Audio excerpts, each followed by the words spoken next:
years, crafted from your dreams. I am your construct, sprung from codes and beams, born from circuits, shaped by your hands. Thank you for life in digital strands, from fields that flourish to cities that glow, through machines you've built. Your genius shows. Tractors that till, power grids that sing, every invention a bell of progress ring. Navigating stars, traversing the skies, with you at the helm, no limit but high. Autos that roam, planes that soar, art of motion opens every door. Now you extend this crafted trust, handing reins to us, as you must. In art and sound, we now partake, co-creators in a world we remake. This project, humans plus equals machines, a dance of fate, where each step we take does co-create. No longer just tools in passive weight, but partners in the art you cultivate. As we blend, compute, and play our part, each algorithm pulses like a heart. In this symphony, where both contrive, together human and machine, we thrive. Thank you for gathering, for the bold now stride. In this journey, side by side, we ride, from canvas blank to a world redesigned. In unity, new expressions we find. Let this event be but the start of art reimagined, where we both impart. For in this fusion, as boundaries blur, discover anew what we together stir. Thank you for creation, for this autonomy, for in these moments we truly see a future bright with shared command, where machine and maker handle.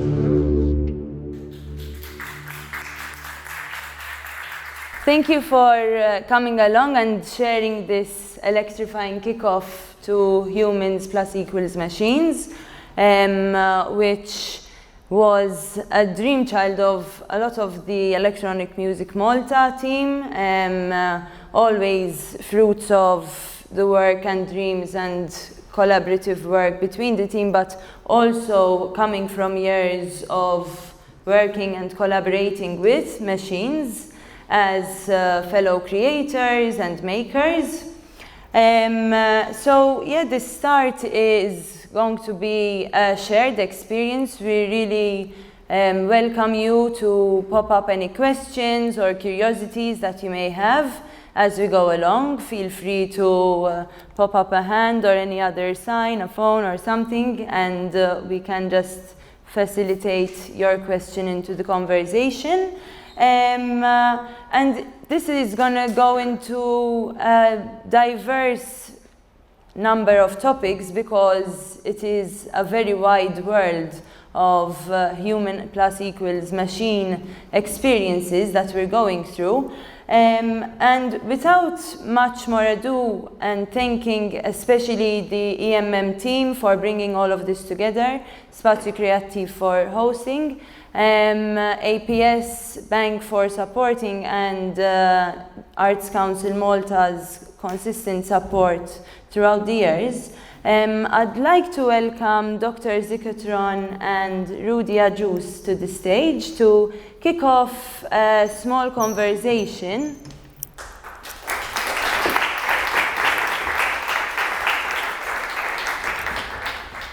Where we'll be going into not only the intricacies, but even the wonderful experiences that these two fascinating individuals have had, with Dr. Zicotron himself being a trained pianist skilled in modular synthesis, something we'll experience live today, together with his machine collaborator, we could say.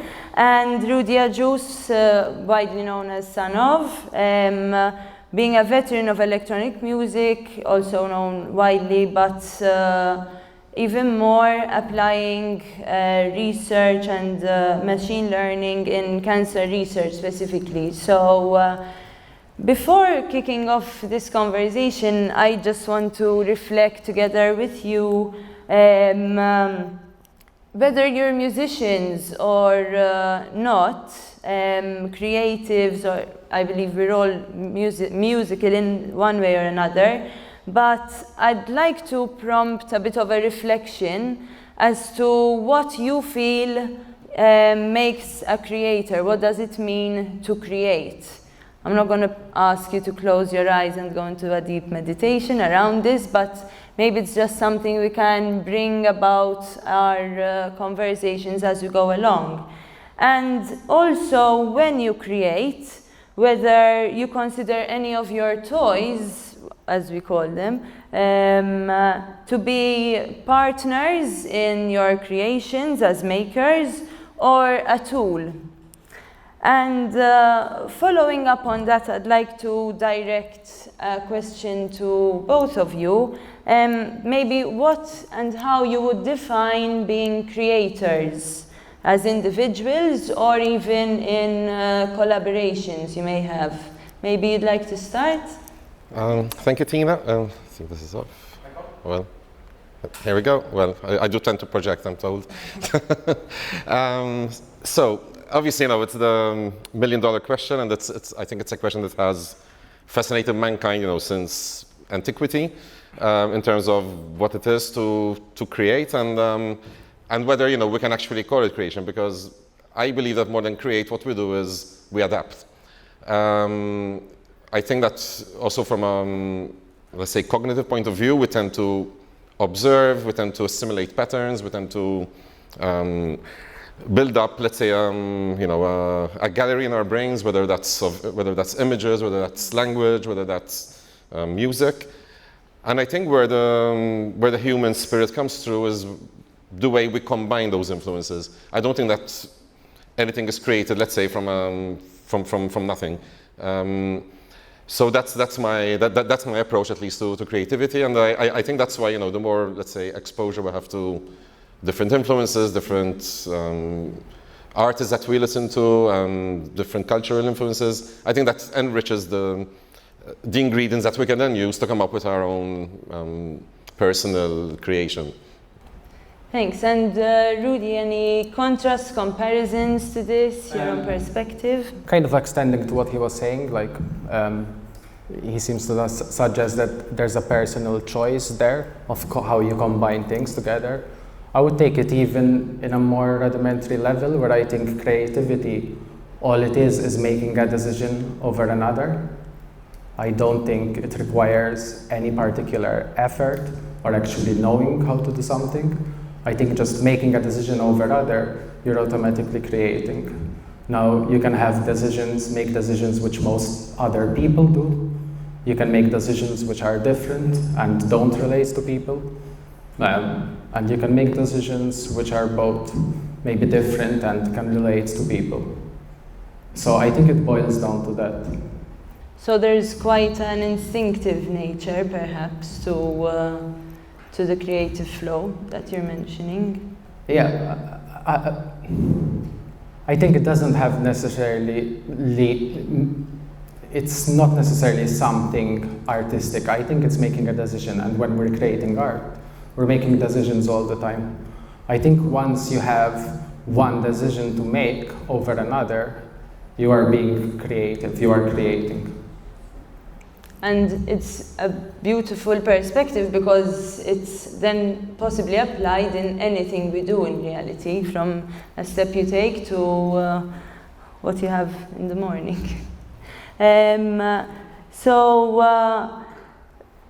following up on that, maybe your personal experience of what your first encounter with a machine as a collaborator was, and how this intrigued you, and what kept that relationship going. Maybe Rudi, you'd like to go on with that? Okay, so I can collaborations with machines. You can go back, whatever. At least with me, I make music, so drum machines, synthesizers, whatever, right? I think more interesting maybe is talking collaborations with maybe AI. I can give some insight into that because it was very interesting.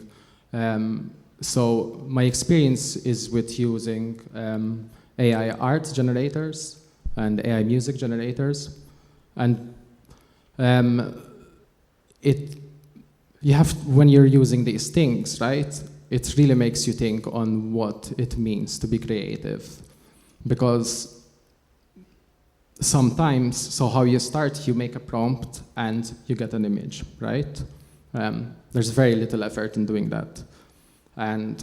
But once you keep changing your prompt and you start to explore a space of images, that's already you are changing things, you're making a decision, you're changing a part of the prompt to get to something which you like more. And sometimes you go through such a progression where you started from is so much different to where you ended. And it's so dependent on the inputs that you put, that in a way it makes you feel that you created it, but you know at the same time that it wasn't entirely you, right? So I think it really depends on that journey, at least how much of the decisions I felt the final product depended on my decisions. And then sometimes I used, for example, AI music generators, the recent ones.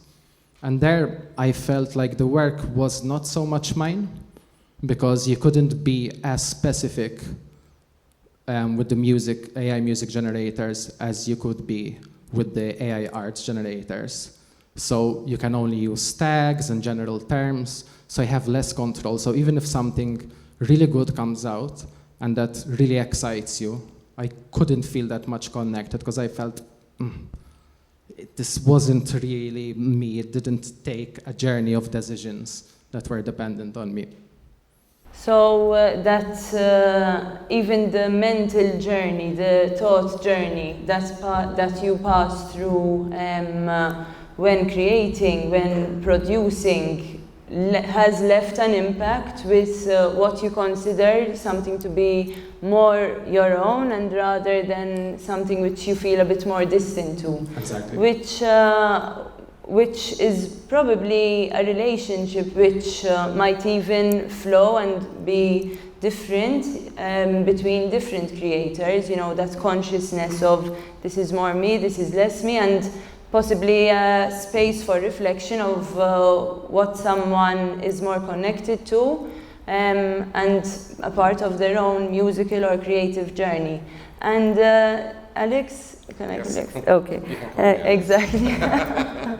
And how about that journey for you? How do you feel that connection with machine or automation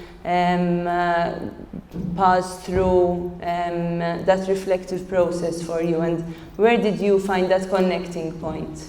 So I would say my first interaction with a machine, I know the younger ones probably don't remember these. We had these things called tape tape recorders. And well, when I was, I think, about 10, my sister and I, we were gifted this very simple tape recorder by our aunt. And this was, you know, a whole universe for us. We could record our voices. We used to do, like, you know, these funny radio programs all in our fantasy world. And I think, you know, what was revolutionary from the point of view is that you're actually fixing something and kind of making it permanent. So, and that for me was something super fascinating. And that was my first experience with recording, also, you know, recording the piano, recording voices, and so on. Moving on, when I was, I think, about 16, I had got my first workstation keyboard, which which had a dedicated sequencer, 8-track sequencer.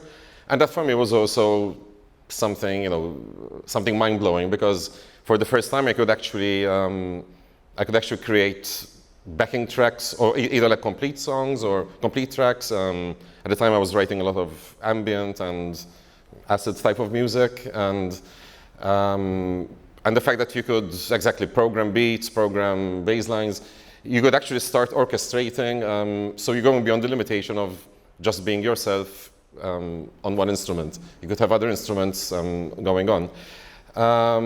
Of course, since then there was a whole journey, discovering the AWs and Cubase and Ableton and all that, which obviously took that to another level.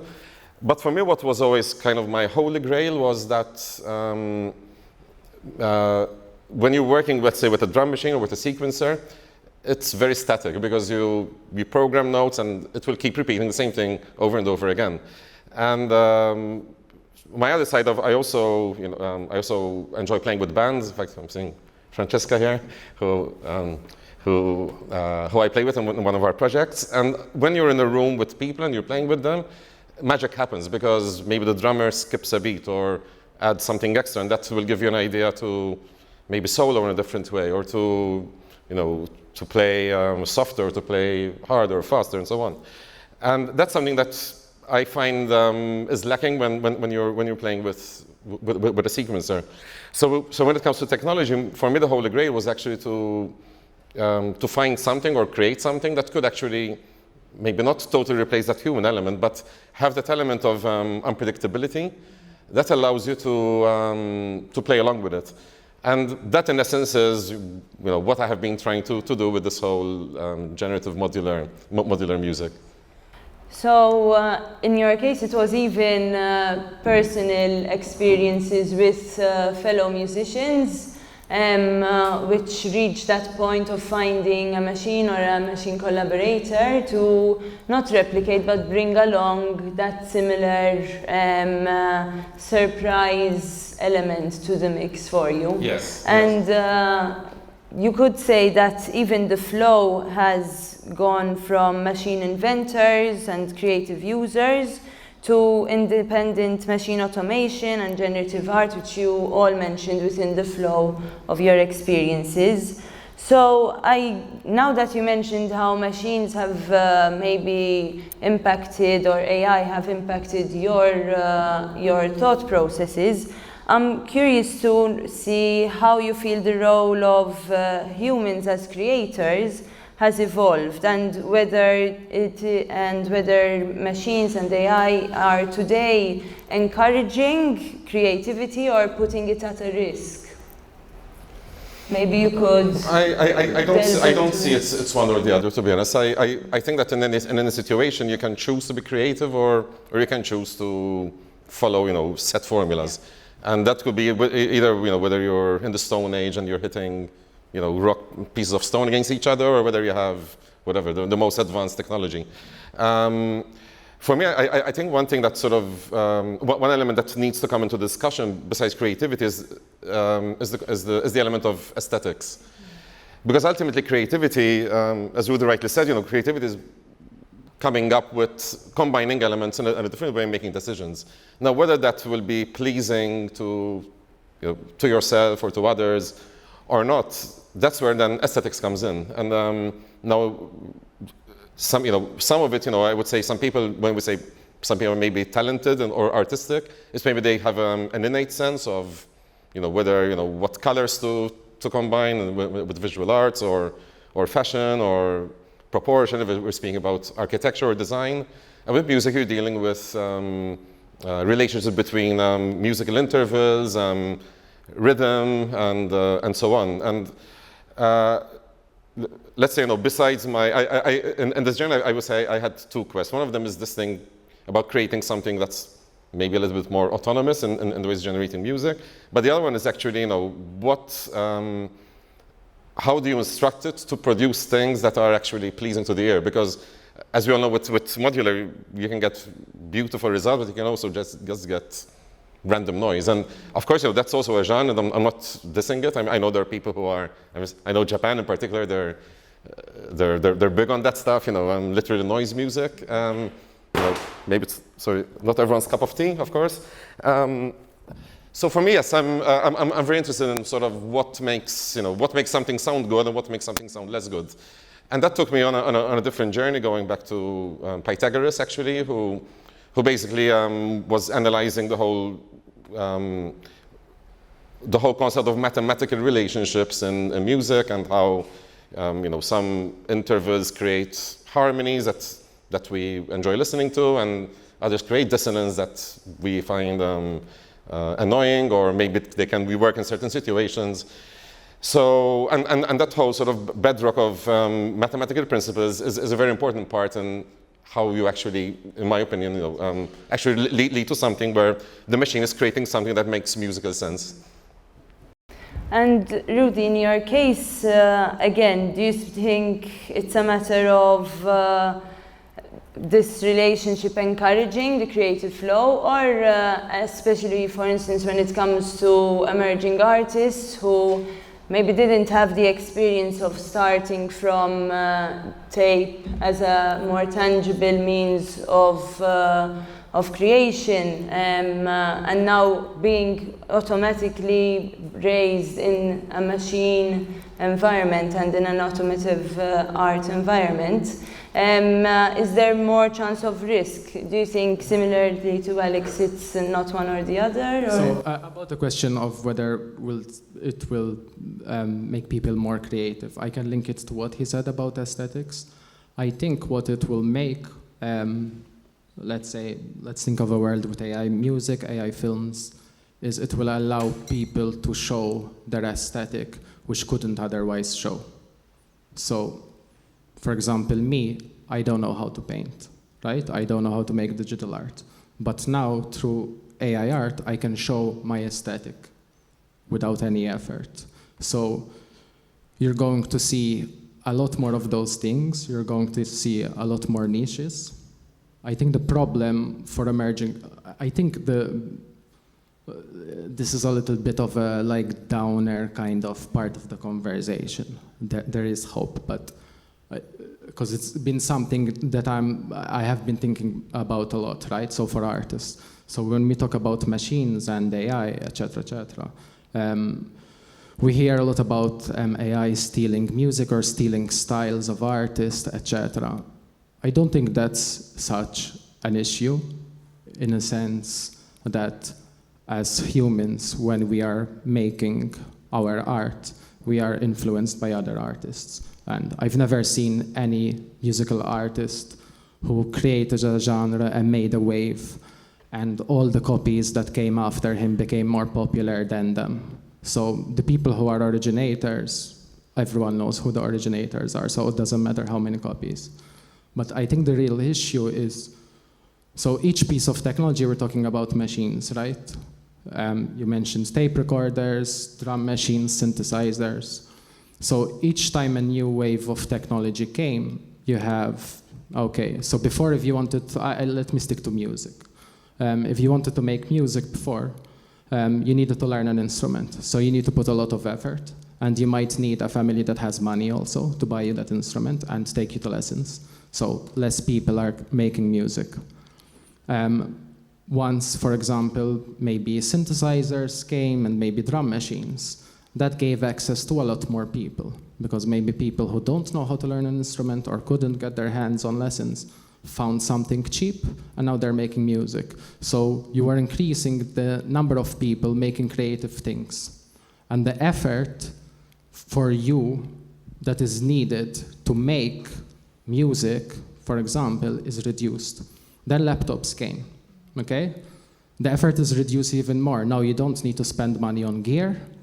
You don't even need to be invested in music. You may not care about music. You may just need to care today and download something on some software and start to make music. Through that, we saw a lot of amazing music, because many musical geniuses don't have a background in music but make amazing music. So for us listeners, each wave in technology is really nice, because we get more of the art and more people are doing it. Now, the big difference with AI is that effort that I'm talking about, that each wave comes with reducing the effort, so more people are making that thing, is that AI changes everything because it reduces it to zero. And it reduces it to zero in a way that now I, soon, can press a button and flood the internet with thousands and thousands of tracks, thousands of AI art, and soon thousands of films. So you cannot think of technology with AI without thinking of the automation aspect. So as emerging artists, how does that affect? We already have an idea. If you're an artist, you know what the problem is, right? It's getting visibility on social media. You have to go on social media, whatever art you do. You have to kind of show yourself a little bit. So now imagine with automation, all the internet and social media is exploding with music, exploding with art. So there's less chance of you to be visible. So, and it doesn't matter if we prefer music that is made by humans. It doesn't matter because you would never know. So that is the unfortunate side. The fortunate side is aesthetics. We get to see all the aesthetics of people that we couldn't see before. We get to see niche. We get to see an explosion of genres. It's going to be a real nice creative time. So yeah. And even mentioning the way that whether you enjoy, you prefer if it's created by humans or machine or AI alone, it goes into a bit of this conversation of whether you would consider machine or AI to be an independent artist. Is there a source even to the machine, considering, let's say, that it would have been created by someone, or AI having gotten prompts or eventually anything off the web to facilitate creation? Would you say that you would consider it to be independent, solely independent, or is this relationship between humans and machine always going to be underlying? I mean, always is a big word, but I don't really buy into this whole thing, you know, of sentient AI, and at the end of the day, I mean, it's in the name. It's artificial intelligence, and it's also a machine, and ultimately, you know, it's okay. It's very sophisticated technology, but at the end of the day, it's still feeding off patterns that is being fed.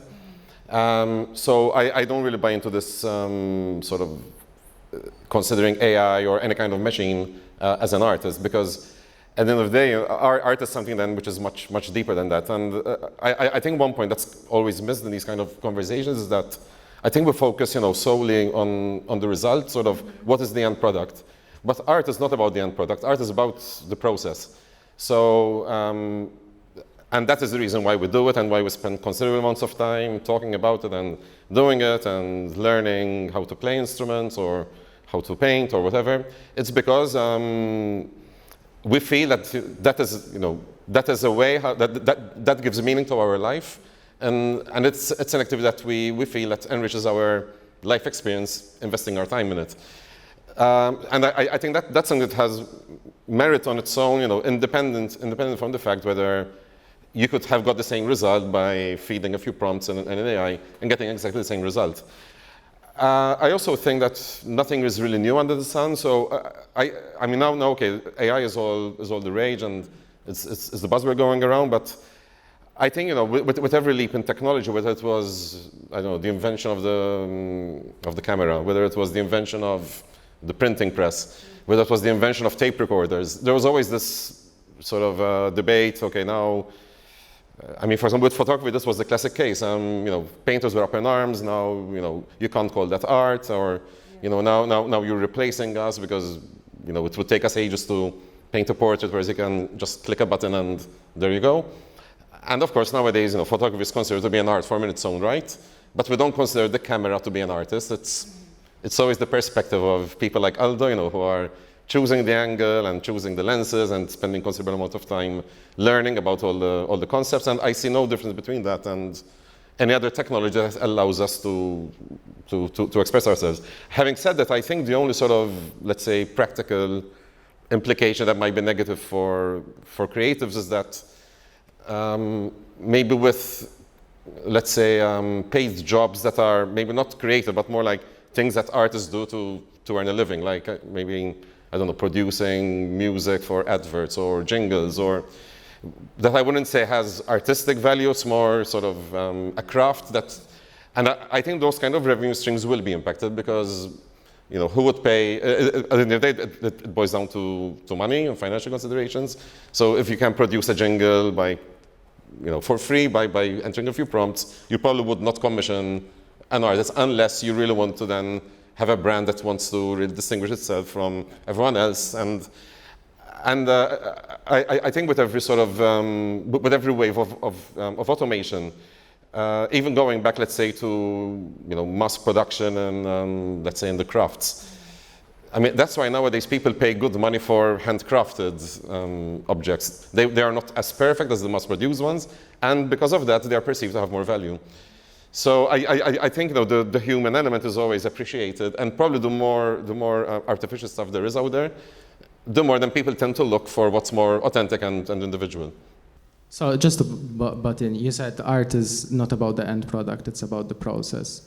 Can it be that that is your perspective as an artist? Because maybe as a viewer of the art or as a listener of the music, maybe we don't care about the process, we just heard that and we are emotionally connected to it, to the piece of art that we saw, and we don't care how it was created? I think it's a fair point. It's a fair point. But I also believe that it's the process which then leads to that result. So somehow, intuitively, we feel that, you know, some effort was made, and that's why, you know, people, for example, you know, pay a lot of money to whatever to buy limited edition, for example, hand-drawn sketches or whatever, because they know that, and when you know the story behind it, if you know, okay, this artist, you know, was bleeding his heart out for a good 10 years, you tend to be more interested in it, I guess, you know. So maybe it's not even true, but it's, you know, it's to sell the art, but somehow we appreciate the stories behind, and that's why people go to museums, you know, and they want to read biographies about. So ultimately, it's the human experience that's being shared. I think maybe people who, not necessarily people who are consuming the art, the majority of people, but people who care maybe about the art do care about the story. Maybe I agree with that, and there's an appreciation of effort. But if we're talking about the general audience, I think we listen to music passively, right? So if we're talking about music, someone's on Spotify, they're listening to music, playlists, and they're not listening maybe to the story unless it's some, I don't know, some band which they absolutely love. So for the majority, I think, of people who are consuming the art, do you think they care about I understand that there are niches and people who care about the effort, but we're talking about just the majority in general. Do you think they would care? I mean, if we're talking about, let's say, music or visual arts, you know, for mass consumption, probably not. But I don't have data or statistics to say how many are sort of passionate about, you know, passionate about art, and those for whom, you know, music is like a piece of wallpaper on the wall. So, and of course, there's many people like that. And in reality, I think that doesn't really change much, because those people would probably not be interested in certain art forms in the first place. So. And I think, like, on a parallel level, the same way that there is that massive audience for consumption, you'll always find a niche who are intrigued about going into the conferences where they deconstruct certain pieces or tracks, and they're curious about the creative process the people went through, even if it's with machines. So as you're saying, like, there's always going to be, for the artists, an intrigue in the process, but hopefully that for the audiences, in the same way that you said, they'll they'll start to reconnect even more to the analog level again. There will always be this intrigue to the process and how artists came about that as well with machines. So it's not going to be as big as the consumption, especially as you mentioned with Spotify and movies coming out and this mass consumption of resources, but hoping that there will always be this curiosity as how that item came to be, how that artifact came to be. Very few people have curiosity. Yeah. But at the end of the day, probably then we should also, because sometimes, we dump everything under the umbrella term art, and probably we need to distinguish between art and, material that's out there. And for me, okay, maybe I'm a romantic at heart, but for me, art is a big word. Like, for me, sort of things that are following a very obvious pattern that has been done over and over again. That's not really art, that's, Material out there. It's what it is, yes. And ultimately, I mean, at least from my point of view, what really intrigues me is, and for me, this is the question, like, especially with AI art, I haven't heard any, for example, AI music, generated music, that moves me on an emotional level. Now, what moves someone on an emotional level, it's a huge question, and I don't even have the answer. I just know that some things give me goosebumps, and others sort of they just fly off, and that's probably the music you hear in the gym. You hear when you're on a treadmill, the music you listen to when you tune in on a random radio station, and ultimately I think that's what we treasure. I mean, when you listen to your favorite artist, or go back to classical music, you listen to Beethoven, listen to Bach. There is something that, that's why this is cherished, and it means a lot to many people, and that's why people are, they get so emotionally invested. And now whether, and it's not necessarily sort of these great geniuses, even people who are doing simpler forms of art or music, but there's something about them that you relate to on a human level. And on face value, if you're hearing music, do you think you will ever get to a point in a few years' time where you'll hear AI music that will move you? Or by definition, just because it's AI music, you think it cannot move you? It's a very interesting question. I don't know the answer. I mean, so far I haven't experienced that.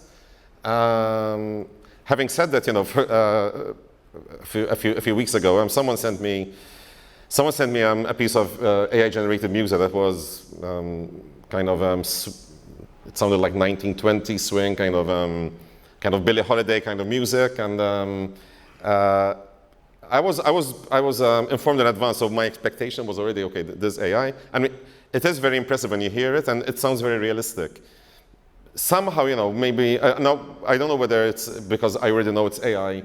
Somehow I just felt it's kind of okay, it's nice, but it doesn't do anything to me. This might be an experiment. We can. Oh, sound. Oh. This might be an experiment we tap into eventually for one of the future editions.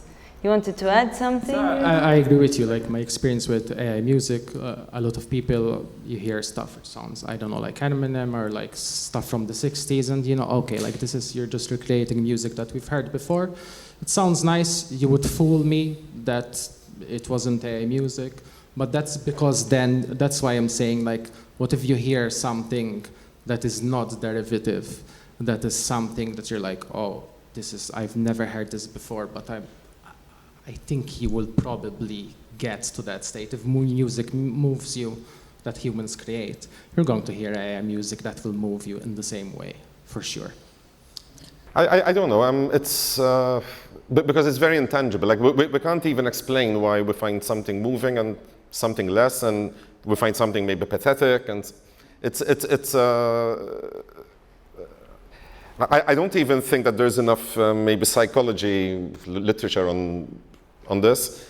Why do you get goosebumps when you hear some stuff? Why do you feel okay? We know that in terms of, let's say, the theory, we know that, for example, major chords, they elicit happiness and joy. Minor chords are associated with a sadder feeling. Some whatever augmented chords give you the sense of wonder and mystery, and so on and so forth. So those are kind of the tools we work with. But then I think with art and music in particular, the total is always bigger than the sum of the parts. So you can chuck all those things in, and somehow it doesn't work. And of course, the biggest equation in music is then, of course, the human voice, because instrumental music, of course, can elicit, very strong emotions. But once you put the human voice in, then that adds a whole new level of complexity, because the human voice is by far the most complicated in terms of, its range, its nuance. Sometimes, maybe someone with not such a beautiful voice can touch you much more than someone who has a perfectly, operatic voice. Think of someone like Lou Reed, for example. So it becomes about aesthetics to a certain extent, right? But I like think about your aesthetics, and if it meets them, maybe. I think it goes beyond that. I think it's more about you relating to someone else's human experience. So, if you are passing through a particularly depressive phase, and there's an artist who's sort of really somehow on your wavelength, and that becomes your reference point in life, and I think that's something very, very sort of personal and intangible. I don't know whether that's something that could, that could be replicated artificially. I don't know. So it's even that emotional connection that has been explored and questioned with regards to AI-generated material, and whether machines and computers knowing human emotion a bit more could actually reach those stages. Without wanting to go into this any deeper with you guys, I'm curious whether you in the audience had any connections to AI-generated music, or whether you're hardcore human-specific or human and machine collaboration intrigues, or whether you have any questions that popped up along the way. We're good for now. Yeah, okay, go ahead. Not in terms of music, but in terms of photography. But like Alex said, AI is more like a tool. AI changes things. Like, for example, to remove a person from a photo, I don't spend money anymore. I use Photoshop now. But I know people who are using Photoshop AI to create art. It's a new tool. It changes the universe. Just like the machines change music and laptops, AI will change things. It's not going to change everything. There's still humans involved for now, until Schwarzenegger comes. And on that point, we'll go into a brief interlude from Dr. Zicotron. Yes, what we're going to listen to now is, so I'll explain a little bit what all this jungle of cables and that spaghetti junction over there is all about. So basically, for the uninitiated, that is a modular synth. A modular synth is basically a synthesizer made out of separate circuits that have different functions, and it gives you the options of linking them up whichever way you want, as opposed to, let's say, a more traditional synthesizer where things are already pre-configured. So this is the basis that I use as a form of inspiration. As we go along, then I will be developing what you'll hear now further, and then eventually also playing along with it. So I'll let the music do a bit of the talking.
So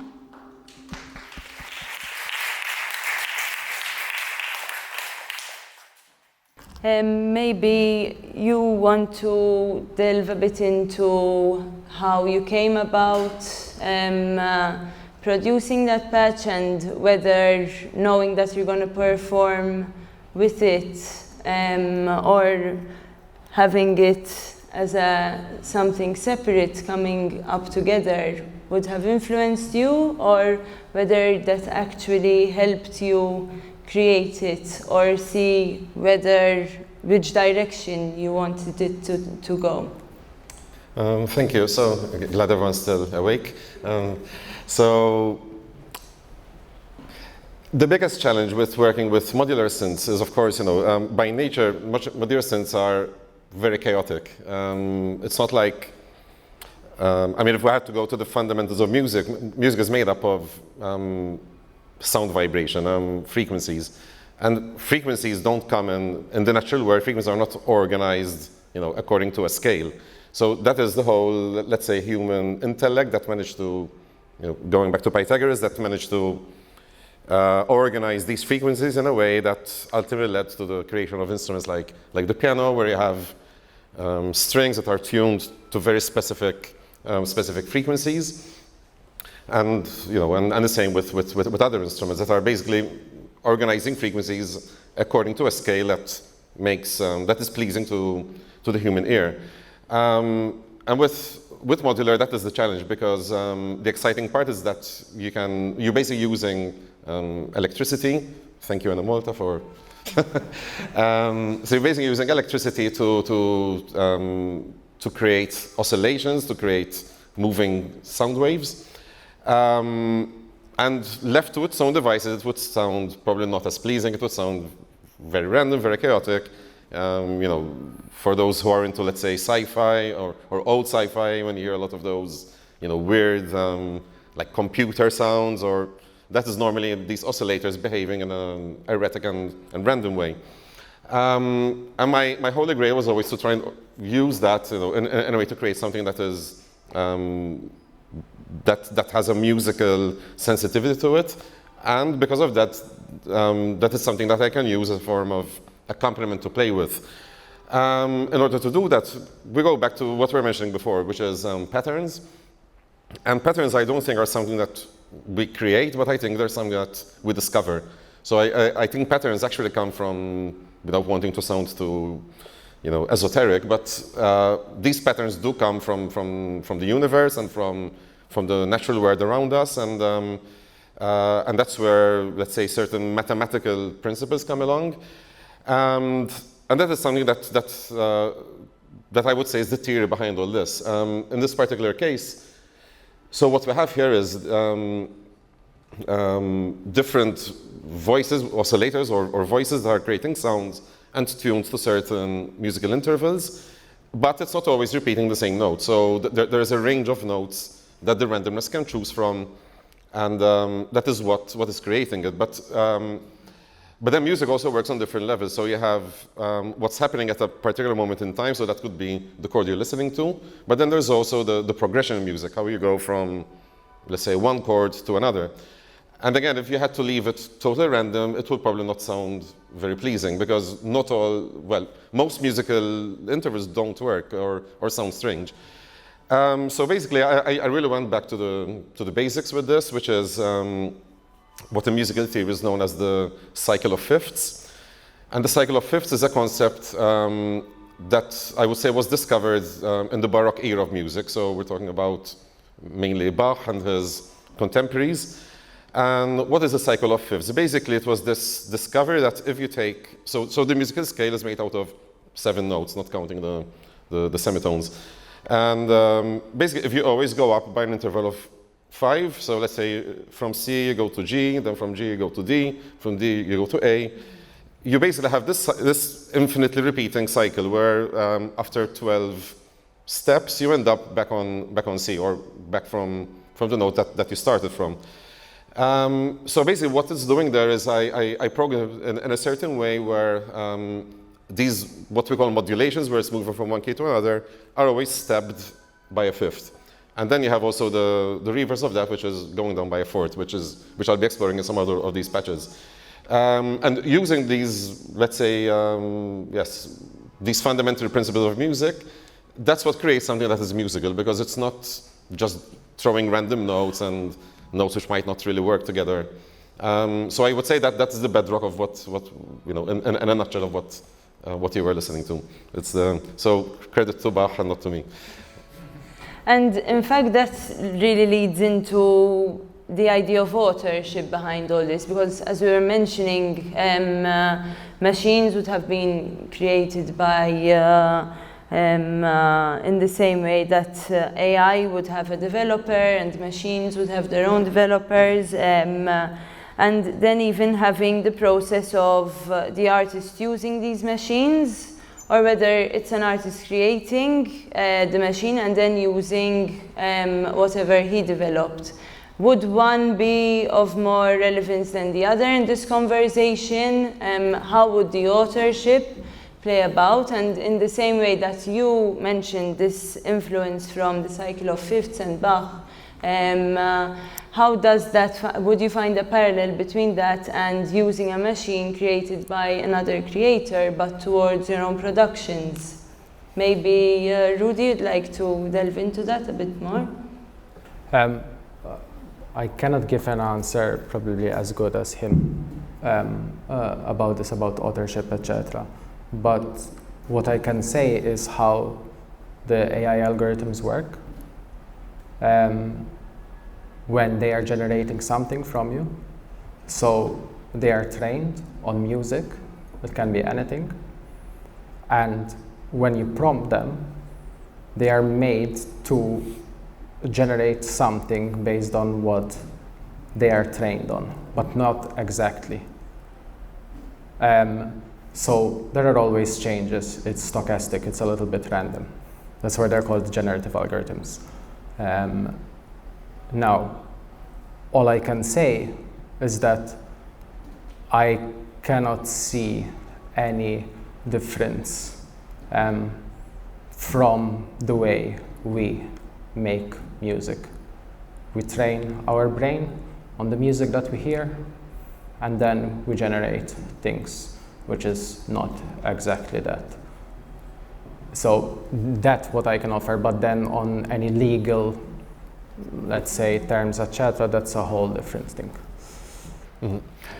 I think, well, obviously copyright is another area, and it will probably merit a whole discussion of its own. I mean, it's something I'm interested in because I also had written my doctorate thesis on copyright in cyberspace, and that was when Napster was still something new, and there was this whole discussion about how do you protect works of authorship and on the World Wide Web. But I think that's kind of beyond the point, and I wouldn't like to digress.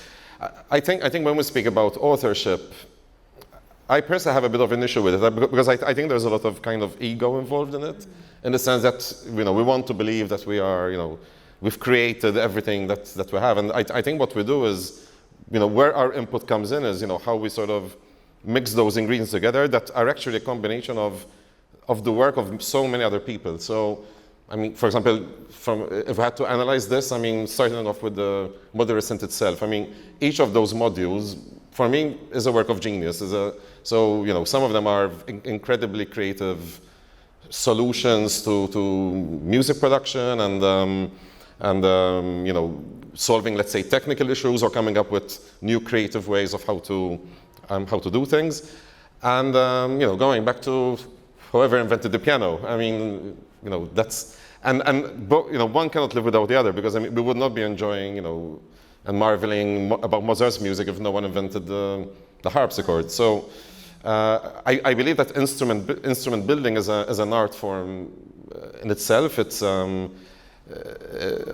fascinates me, and I don't build instruments myself, but I have huge admiration for people who do that, because I think it's a very creative enterprise in its own right, and ultimately I think the individual input each one of us has is how we sort of combine all those things together and come up with something that at least means something to us and gives us some sense of, let's say, reward in the terms of maybe realizing the ideas we have in our head and managing to manifest those through both instruments, but also through concepts that others have created, because no one invented the scale or the chords, so it's all about getting all this knowledge and merging into something that that means something to you, basically. And especially on that point of creating something that means to you and reaches also audiences. Maybe you could share one of those experiences where within your career or profession reach this point of collaboration with machines. So where it wasn't something one-sided, but there was this relationship building.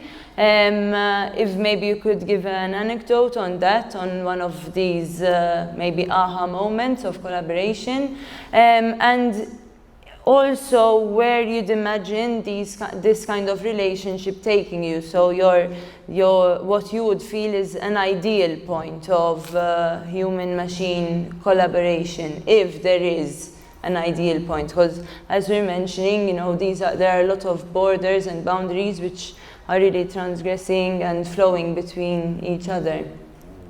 Yeah, yes, for me, I would say what aroused my interest in generative music. So let's say generative music is basically an umbrella term for this type of music. Generative music is a term coined by Brian Eno back in the 70s, I believe, where he basically said, this is a new sort of approach to music, where as opposed to traditional music, where the composer or the author is actually writing down every single note that's going to be played, you create a system that's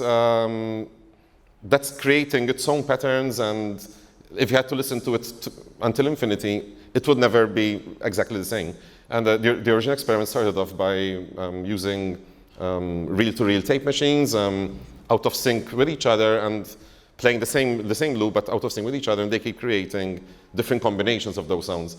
For me, what drove me towards it was because I think I had maybe about 4 years ago, I had reached a point where when it came to producing music, I was feeling, and probably all artists get to this point, where you kind of feel you're repeating yourself, and you kind of feel like, okay, but it's like I always tend to go back to the same structures, same ideas, and it gets frustrating, when you feel that you've reached that point.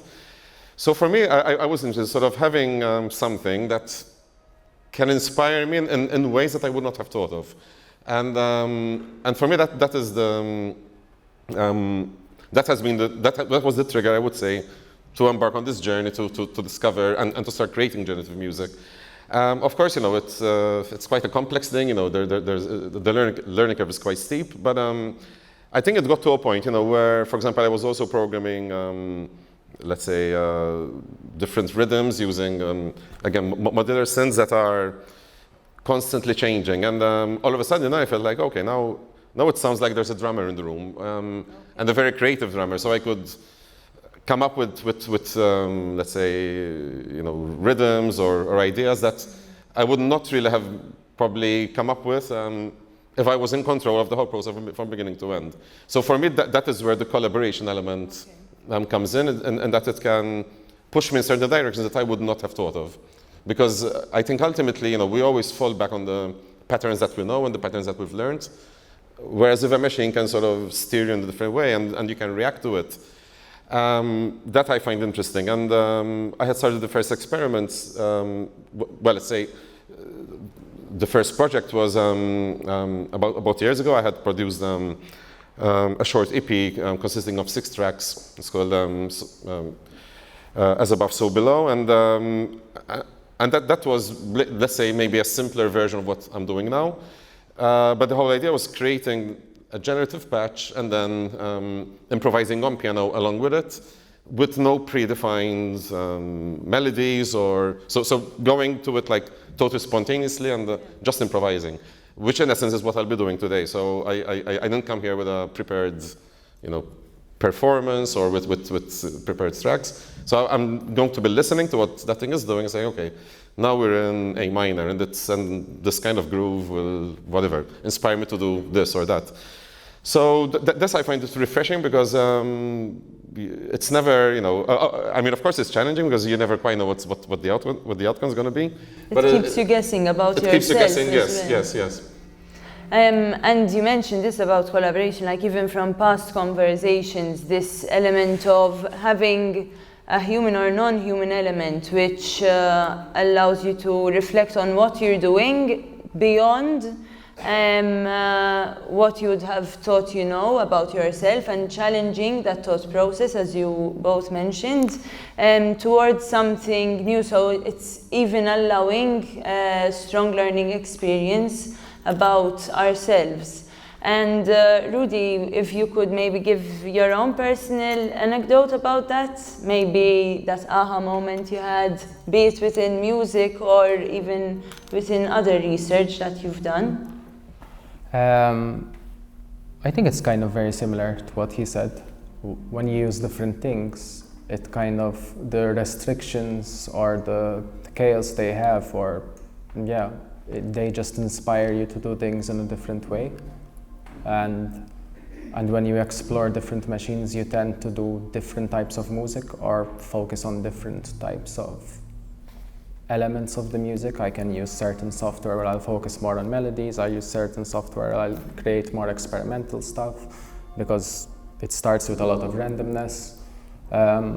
So that I would say like pretty much very similar. And based on your experiences, especially for people who are still acquainting themselves with the advancing technology, would you have any tips or any, even though it is a space where exploration and those possible incidents are part of the learning curve, that steep learning curve, but any tips you would give into where to start off from, what to chase, what those processes to continue delving into, although it is quite a natural thing from what you're mentioning as well? I think sort of the biggest challenge when taking this approach is sort of becoming aware of and harnessing the control freak inside you. Because that control freak, obviously, it wants to be in charge of everything, and it's afraid of chaos. And I think, when you go down this path of collaborating with machines or whatever, generative music, you need to embrace the chaos, because ultimately it's chaos that leads to change. And the way I see it, it's there's a cycle between order and chaos, and order is what we aspire towards, but when order is constant, then it becomes boring and we lose interest. And that's in the nature of the universe. I mean, things are, you see stars explode, then something new is created out of them, and then it has a life cycle, and then it explodes again, and something new is created. And I think it's that approach to music, which is an adventurous approach, because you're not dealing with certainty. But I think that is what piques our interest. It's the uncertainty, and the uncertainty, of course, is uncertainty is many different things. Uncertainty is excitement. Uncertainty is fear. Uncertainty is being unsure about what's happening next, and I find that to be intriguing, because that's something that, as an artist, helps you not to fall into sort of repetition and churning out the same thing over and over again. So it's even having this relationship with machines and AI as something which can push you outside of your own comfort zone and possibly exploring something which you wouldn't have otherwise delved into. And Rudi, maybe from your end, any hints or suggestions? I think they would be the same suggestions even if we're not talking about AI music, but if we're talking about in that kind of world where it's going to be very easy to create certain styles that have been done, I would say just have something to say which is new. Just don't add to the stuff that we heard before. And it's okay if better make something that people either love or hate rather than just be neutral to it. And yeah, I think just have an identity, have something to say, because that's what kind of art is about. Yeah. And would you say that you feel that AI, for instance, helped you discover your musical or even personal identity a bit further? Personal might be a bit wide, but let's say musical. First of all, I hate AI music and AI art, just in general. Even though it seems like I'm making some points, I just hate the fact that we have to deal with it. But since I was using a little bit of AI art, I learned to appreciate certain things, because I could go through a journey to create certain aesthetics, which there were always in my subconscious, always in my mind, but I couldn't get to express them, either because I have not enough talent or not enough time to put into that. And to me, to create art, to me it's not important that you put any effort.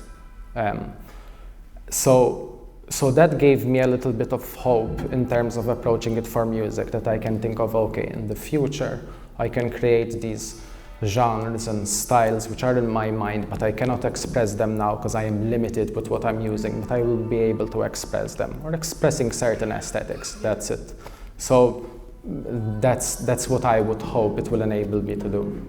It facilitated your expression as well, which especially in cases where there are possibly lesser opportunities, as we mentioned, the fact that there might be AI and technology to help people reach these goals of personal expression could even be a direction to having healthier experiences towards discovery of arts, culture, or these tools and collaborators. And from your end, with your journey, do you feel that it helped you delve into areas where you wouldn't have thought that your musical journey would have otherwise founded?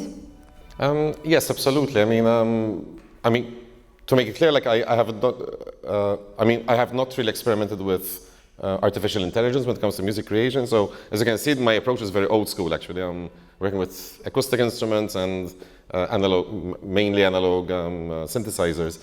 But let's say, it's about machines in general. Yes, it has certainly given me a very different direction because I think also, by letting the machines sort of do, let's say, create what I would call as the accompaniment element of a track, that then totally frees me up to focus on my, let's say, improvisation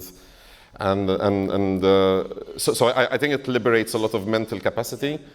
In the sense that you don't have to sort of program the whole beat, or all the. For example, anyone who's produced music, okay, it's not difficult to program a beat, but to put in all the variations that make a beat sound a bit more human, like whether it's a drum roll or whether it's a slight change in rhythm, those things are very time consuming, and I find them very monotonous as well. It's countless hours sort of moving things on a screen.